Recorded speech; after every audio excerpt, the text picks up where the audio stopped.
How can I be a source of creation? The last few days, I was further exploring these questions, and new fields and areas of research were coming up. I was hitchhiking with two friends to Copenhagen, and we met a man who knows a lot about deliberate democracy. And what moved me was this thought that many politicians, but also everybody else, is just in this certain framework of, for example, their party and what this party's values are. And then if a person moves into this party, it might be that this person was having a totally different stand before. And then by representing this party, speaking in a very different way about it. For example, the Green Party in Germany, yeah, was more left before, and is turning more into the this direction that they are actually supporting war a lot, which for me doesn't make much sense. But it is also to, yeah, to adapt to the people that might be potential voters for them.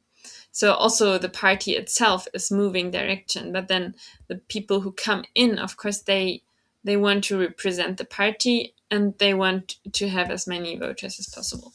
So for me, that means that also now, being in this Regenera project, for example, I'm representing this particular movement, this living laboratory. I'm also influenced by this framework of possibility management, which is currently for myself the thing that inspires me most, and where I'm using the language and the terms, and I'm practicing to be able to translate them into a language which is understandable for everybody who has not done an expand the box training yet, which is the starting training for learning all these basic distinctions from possibility management. And so for me, it's really interesting to ask myself, like, what is really my own stand? Where am I sourcing from myself, or where am I actually speaking in this way because I am in this particular community? And who am I? Who am I to have a particular stand when I notice that it's being changed so much by me moving from context to context? So the other thing I noticed today was, for being the source, I need a lot of spaciousness inside of me. I need a lot of clarity. And therefore, I need to be able to clearly say yes or no. So, just a few minutes ago, a friend asked me if I could pick him up from the train station. And I noticed this inside of me, this not really feeling like doing it, and then all these reasons coming up that I should be a nice person, and I should be helpful and friendly, and, yeah, be generous, just picking him up. And of course I would do that, but by that ignoring all the other voices inside of me, and feeling so scared to say no to him. because yeah, having this story that I need to be clear in saying yes and no is like something that I took from also this context where I'm in with possibility management, for example. And then noticing also, yeah, how can I do it differently? This is just this one tiny piece of having to be able to say clearly yes and no, and it's very useful. And at the same time, how can I say what is really true for me? How can I be really honest and not let all these voices of I have to be in a certain way take over and then go against myself? And so what I discovered is that I have this other way of not just saying yes and no, which is very black and white, but really being also in the clarity of all the different facets that are playing into it. And what we are practicing here in Regenera is resistance decision making from the Taurus technology, which says that resistances are actually wisdom. And we are practicing here to bring resistances to proposals with our feelings. So then I started sharing that I'm feeling out of 10, I feel 4 resistance to picking him up from the train station because I feel scared to still drive alone into the city because I don't have much experience. I'm still insecure in driving alone and with this car that I don't know very well. And I also feel angry because I don't want to use the car more than really necessary. I feel angry that there are these short distances and that he doesn't want to walk because it's raining, but the sun is shining here. So maybe he is missing this information. And that I want to honor this wisdom. I don't want just to because I have to be nice then pick him up. But I also want to I also feel angry because I want people to walk and not be so super comfortable and use cars all the time. This is the physiotherapist in me speaking. So all these different things I brought in, and then I asked him again, like, how much does he actually want to walk? Having these informations from me, like also about actually maybe it's not raining so much here, and how much is he really tired and it's raining too much for that his clothes can't hold the rain. And then I would also be willing to go with my fear and see if I can manage to drive this car there. So this was really a great step for me to see that I'm able to communicate clearly even though I don't feel that I have a clear yes or no, and that there is this step in between so that I can be in integrity with myself and be the source of my own life and not just move because I have these concepts, but move from my feelings. So this was, I think, the first time that I really consciously took this step, because before I would have said yes, or and therefore going over my actual feelings, or I would have not said no, but come up with excuses like, uh, um, but actually, like just saying, well, no, but the sun is shining here. And somehow also not meeting him in this place. And what I notice also with this is that I'm feeling really scared of the other person feeling angry at me and or sad about not being picked up, and I really want to care for them. But also with that, I'm still on this mindset about feelings, that it's not okay to feel.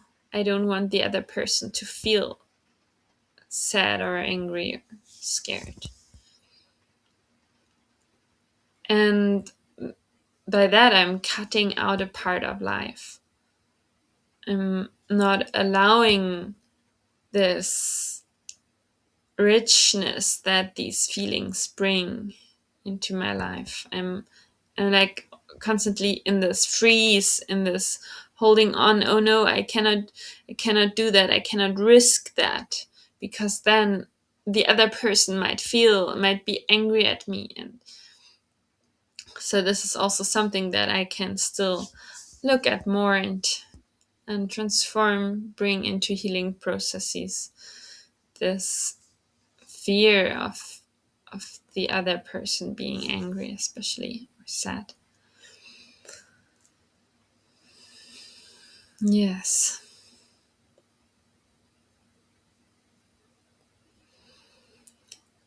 Another part that I'm practicing right now is self love.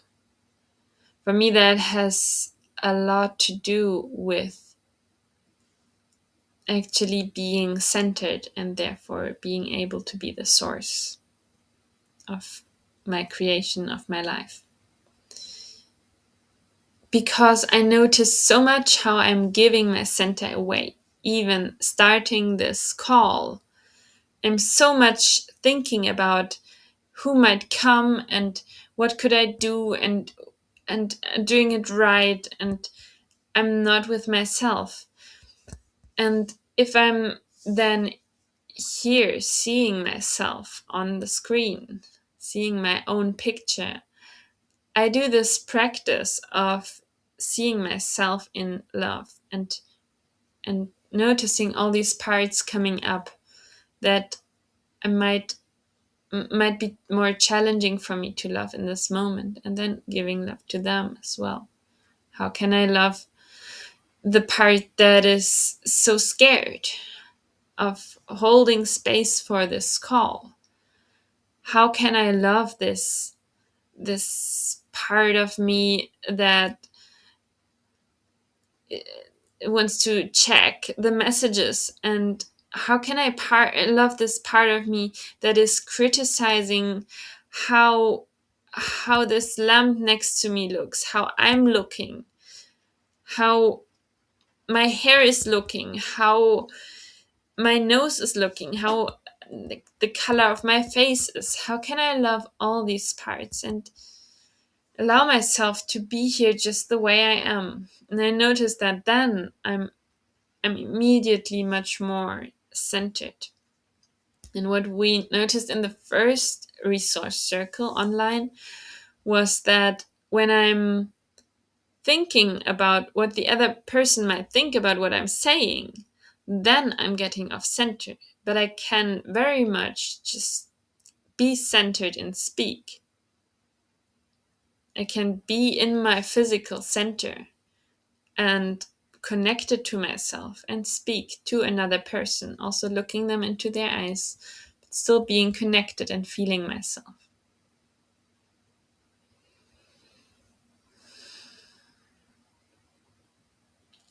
So when I'm doubting myself, when I'm thinking about what the other person might want or think or need, and then I'm giving my center away. But when I'm able to also stay in this self-love and acceptance in the first place, then this opens also, again, a lot of space, like the clarity does.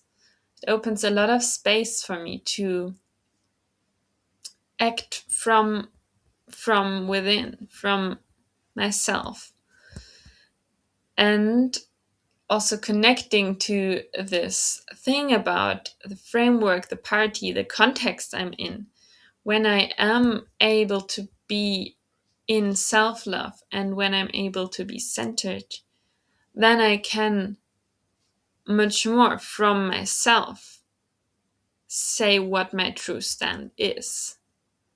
I don't have to come from this, what other people want to hear that I kind of belong to, and I can be my own person. And so in possibility management, there is also this idea of there is no we. There is the individual that takes responsibility. And so I take responsibility for myself and for my stand and for my experience. And I'm not just a blind part of this group where I am in. I am one facet of this group, and I'm my own color, my own seed, my own flavor. And if this doesn't match at all, then I will maybe step away or try to find other solutions.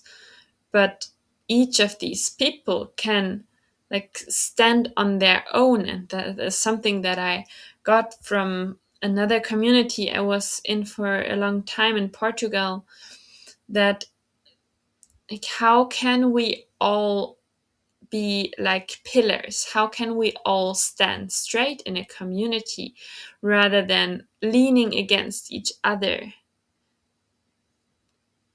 How can I take responsibility for myself and we are holding something bigger together rather than needing a lot of effort to hold each other?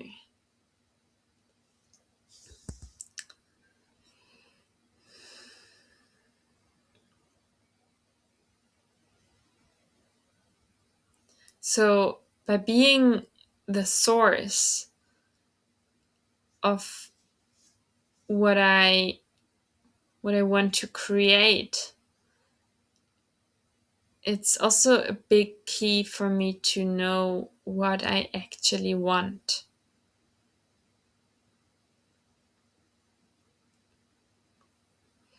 And yeah, it is quite challenging for me here in Regenera right now to create that, to create what I want and not to orientate on others and still be in connection with others, like not blindly doing what I want, but like I did with this picking up this person from the train, also negotiating and still staying in contact with other people when I want to bring into reality what I dream of, what I want. So, for example, I wanted to have a meeting here with the spaceholder training with 77 people, and I brought this proposal, and then there was resistance, and then I created a small group, a node, to talk about it, and there was also resistance, and I noticed myself like with these, uh, as soon as I get resistance, then I'm withdrawing, and I'm I feel this like, oh, I actually don't want anything more to do with that.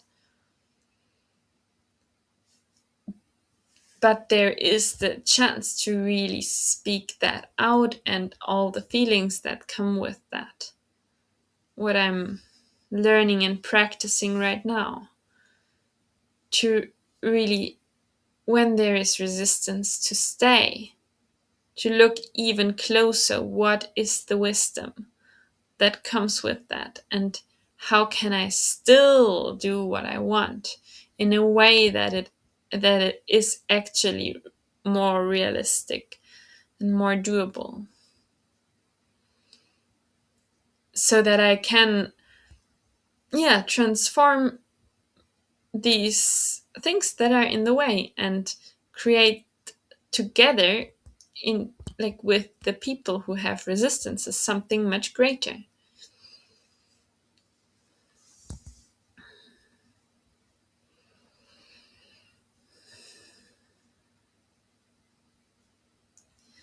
Yeah, and this is where the self love also can come into self belief. I'm believing in myself rather than doubting all the time, having all these criticizing voices. How can I believe in myself that this that is coming up for me is really something valid?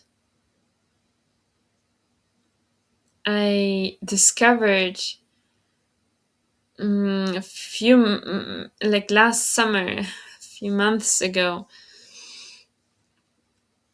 that when I was walking through the city where I grew up, that I was really like somehow reacting to seeing other people on the street. And I noticed this fear inside of myself, meeting other people and feeling scared of what they might think about me. Also, just the way I look. And then I had this thought of, yeah, actually, I grew up here. I am representing this city as much as everybody else who grew up here or who lives here. I grew up in this country, in this continent, and I'm representing it. I'm I'm not just myself like this. I'm not a closed container that is separate. But I grew up here with all these invisible and visible influences on me that shaped me, and I am just mirroring this place, these people, and this context was creating me, and I am creating this context again. So there is basically nothing I have to hide, because I am the world where I am. And and if there is something I want to hide, then even this part that wants to hide is there, because I grew up in this culture, because I was shaped by this culture. And so allowing myself to just be myself, to mirror the world in the current state it's in, that gives me also this rest to just be in myself and act from there. And it gives me also a sense of celebration. Like, I am this being that grows up in exactly this time, and every action I'm doing originates from what I think, what my values are, what I see as urgent and necessary in these times. And so everything is in a way a reflection of everything else.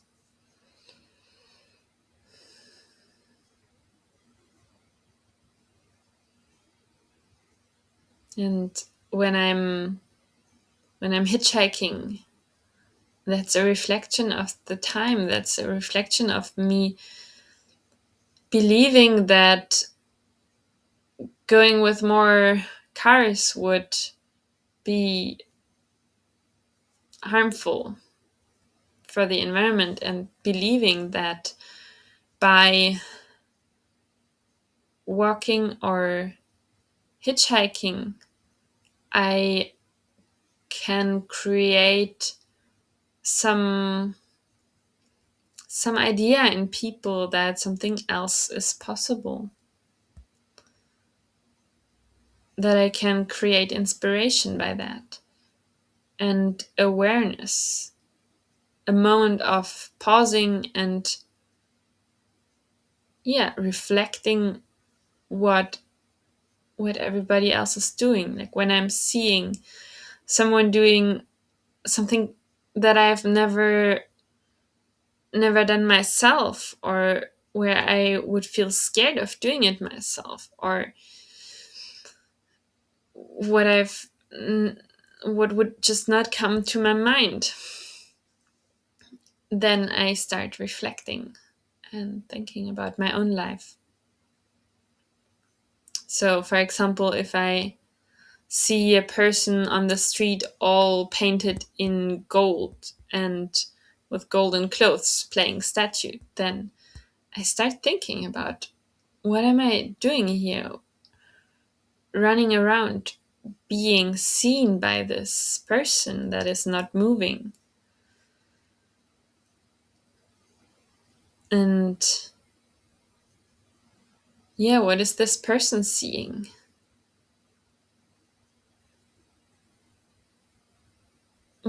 Yeah, I notice my own movement when someone is moving slower.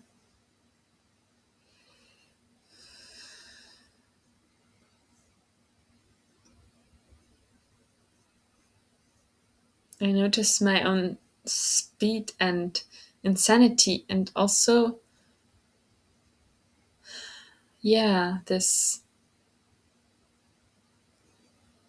this question that I was carrying with me since a few days, and also I asked it to some people who gave me a ride today, which is, what would you do if you would live 300 years? I was carrying that with me, and I notice it gives me so much slowing down as well. It gives me the sense of, I have so much time, and I don't need to work until I'm 67 and then I will be retired. I don't need to finish university until I'm 24 or whatever. What if life is not limited to this box, to these segments that are so much lived right now in these times? What if it's constant learning? What if I would need to suffer the consequences of my actions in 300 years?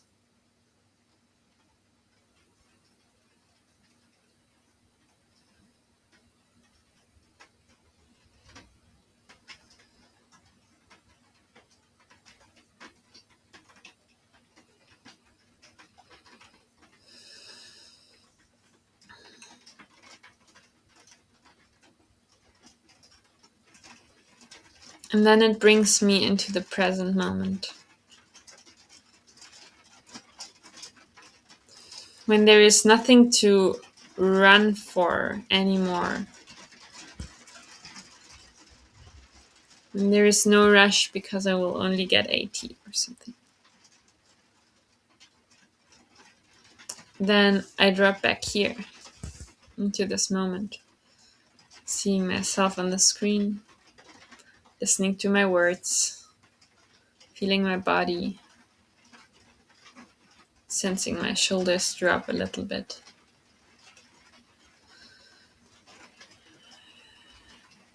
feeling the ground I'm sitting on, hearing the rain on the window. And this is the place where I can create from. The right now,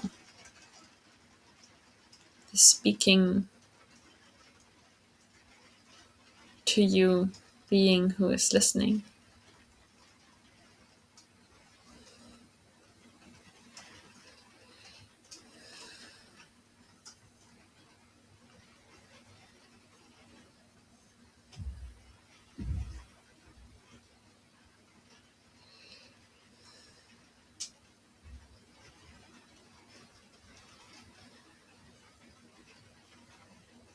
What is it that you want to create right now in this small moment that is unfolding in so many ways around you and within you?